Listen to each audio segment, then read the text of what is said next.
United Airlines is flying 96 Boeing wide-bodies right now. Some are almost 30 years old. Out of roughly 300 still operating worldwide, United has nearly a third of them. But that's not the frightening part.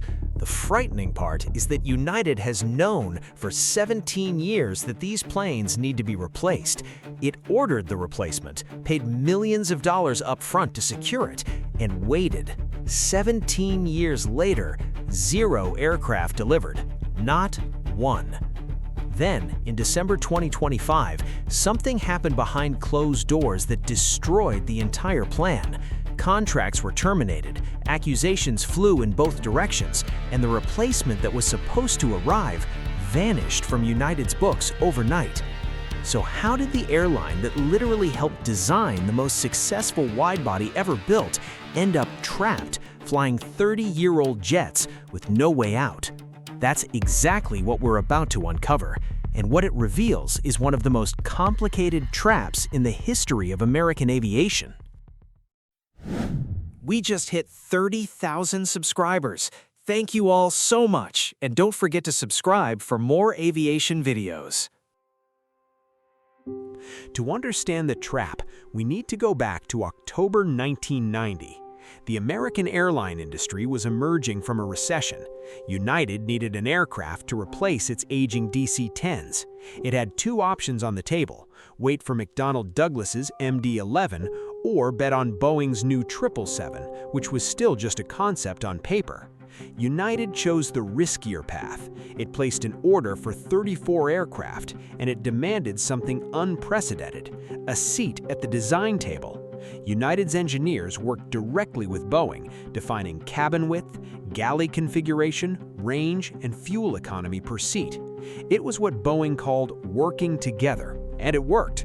The 777 entered service in 1995 with United as the launch customer. It became the best-selling widebody in history, more than 1,600 units delivered. It flew billions of passengers around the globe. It replaced 4-engine jumbos on routes nobody thought possible. But here's the detail that changes everything. That 777, the one United helped design, was optimized for a specific reality: a wide cabin for up to 400 passengers, range of 14,000 kilometers, General Electric, Pratt & Whitney, or Rolls-Royce engines, your choice. It was a perfect aircraft for the world of 1995. Centralized hubs, long-haul flights from major airport to major airport, concentrated traffic. The problem? United doesn't operate that way anymore, and Boeing built a successor that starts from exactly that old concept. There are dozens of numbers you could analyze about United's widebody fleet, but only 2 matter to understand the scale of the problem. The first, 22 years. That's the average age of United's 96 777s in 2026. For perspective, it's the oldest widebody among the 3 major American carriers. Delta operates A350 with an average age below 6 years, nearly 4 times younger. And the second, 31 years. That's the age of the oldest 777 still flying for United. It rolled out of the Everett factory in '94. And guess where it is now? On domestic routes, inside the United States. An aircraft designed to cross oceans from the pre-internet era today flies short legs between American cities, because United needs to put that aircraft somewhere while it waits for a replacement that never comes. And in its investor update in January 2026, United declared that it does not plan to retire any of those 96 777s this year. 0. The 30-year-old aircraft will keep flying. Why? Because the natural successor, the 777X, United has said clearly it does not want. Here's where the story gets bizarre. Boeing launched the 777X as the natural successor to the 777 family. It's the largest twin-engine commercial aircraft ever built. Folding carbon fiber wings, GE9X engines, the largest commercial engines on the planet, with a diameter wider than the entire fuselage of a 737. 481 firm orders worldwide. Emirates ordered 205 units alone. Qatar, Lufthansa, British Airways, Cathay Pacific, ANA, Singapore Airlines, all in the club. No American carrier, Zero. And Patrick Quayle, Senior Vice President of Global Network Planning at United, was blunt in explaining why. His words, "The size of the aircraft does not support the hub structure United has today." But what does that actually mean in practice? To understand, think about two philosophies of airline operation. The first is the Emirates model, a massive hub in Dubai, everything in, everything out. Traffic from around the world converges on a single airport. It makes sense to fill the 777X with 400 passengers because you've concentrated the traffic of 50 smaller flights into a single operation. The second is United's model. 7 hubs spread across the United States: Chicago, Houston, Washington, San Francisco, Los Angeles, Denver, Newark. Quayle summed up the philosophy with a sentence worth gold. "We don't take people from the West Coast, fly them to the East Coast, and then fly them to London. We fly direct from the West Coast, direct from the mountain region, direct from Houston and Chicago, direct from the East Coast." London is served 22 times a day from all 7 of United's hubs, 22 distinct operations to a single destination. Imagine what that would look like with the 777X. United would have to fly the aircraft half empty on too many routes, or cut frequency, losing exactly what is its biggest competitive edge. In other words, United needs many medium-sized aircraft flying multiple routes, not a few enormous aircraft flying rare routes. The 777X solves a problem United doesn't have, and the aircraft that would solve the problem United has been trapped for 17 years in a contractual snare. December 2009, Glenn Tilton was still CEO. United hadn't even merged with Continental yet. The world was recovering from the financial crisis, and United placed an order of 25 A350-900s from Airbus, valued at $2 billion at list prices, deliveries scheduled between 2016 and 2019. Let's follow what happened. 2013, United converts the order. The 25 A350-900s become 35 A350-1000s, the larger version with more seats. The official justification, more capacity, would help replace older aircraft. Then, 2014, United converts back. The 35 A350-1000s become 45 A350-900s, 4 years lost in configuration changes.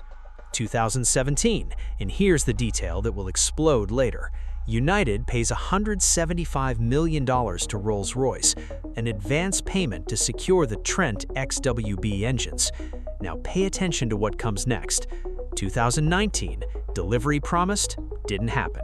2020, delivery promised, didn't happen. 2021, delivery promised, you already know. 17 years, 3 configuration changes, 4 delivery deferrals, $175 million already paid, 0 aircraft received. In that same period, Delta ordered, received, and is already flying almost 30 A350s. Airbus delivered over 600 A350s to other airlines worldwide. United watched the entire line pass it by. But the story didn't just stall. In December 2025, it detonated. February 13, 2026, United files its annual report with the Securities and Exchange Commission, the famous 10K, and buried inside, hidden among pages of financial disclosures, is a bombshell. In December 2025, following what the company describes as a contractual breach by Rolls-Royce, United issued a formal payment demand, the original commitment amount plus contractual escalation.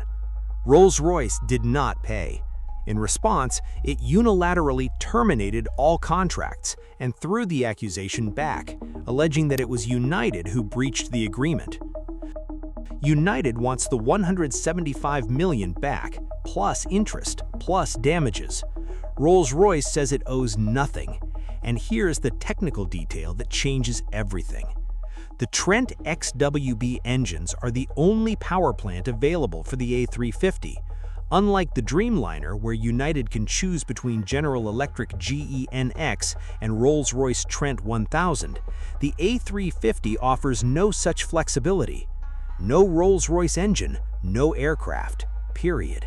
There is no alternative. And the impact has already shown up in the annual report itself. In the 2024 10K, United listed the 45 A350s as contractual deliveries and as expected deliveries in the distant horizon. In the 2026 filing, the contractual line still stands. The 45 A350s still appear as contractual deliveries after 2027. But the expected deliveries line for the A350 was reduced to 0 across every time bucket. Contractually, United is still entitled to 45 A350s, but in a real planning, in capacity the company tells its investors it will have, the airplane has vanished. Even so, the aircraft remains technically alive in Airbus's backlog. Nobody wants to pull the trigger officially, but everyone already knows. The only alternative left was to bet everything on the Dreamliner. In December 2022, United placed the largest Dreamliner order in history, 100 units, an option for 100 more, $43 billion. But there's a hidden problem. The Dreamliner does not replace the 777-200ER one-for-one. It doesn't have the capacity for that. On high-demand routes, Newark to Mumbai, San Francisco to Singapore, substituting one for the other means cutting between 20 and 40 seats per flight every day, all year. The Dreamliner solves the problem of the aging 767. It does not solve the problem of the aging 777, and that gap will cost dearly. United has 3 paths ahead, each with its own cost. Path 1, go back to the negotiation table with Airbus and Rolls-Royce, accept worse terms than the originals, and finally take delivery, swallow the pride, and pay dearly. Path 2, surprise the market and place an order for the 777X it said it didn't want. Acknowledge that maybe Patrick Quayle was wrong. Path 3, bet everything on the Dreamliner. Accept the capacity loss, fly the 30-year-old 777s until each airframe hits its technical limit. There is no easy path, and every month of hesitation is another month of 90s-era 777s carrying passengers who could be on a modern aircraft. United helped create the most successful widebody in history, and now it discovers the hard way that the aircraft it designed itself has become the chain it cannot break. Which of these 3 paths do you think United will choose? Drop it in the comments. If you enjoyed this investigation, leave a like, subscribe to the channel, and turn on the bell. See you on the next flight.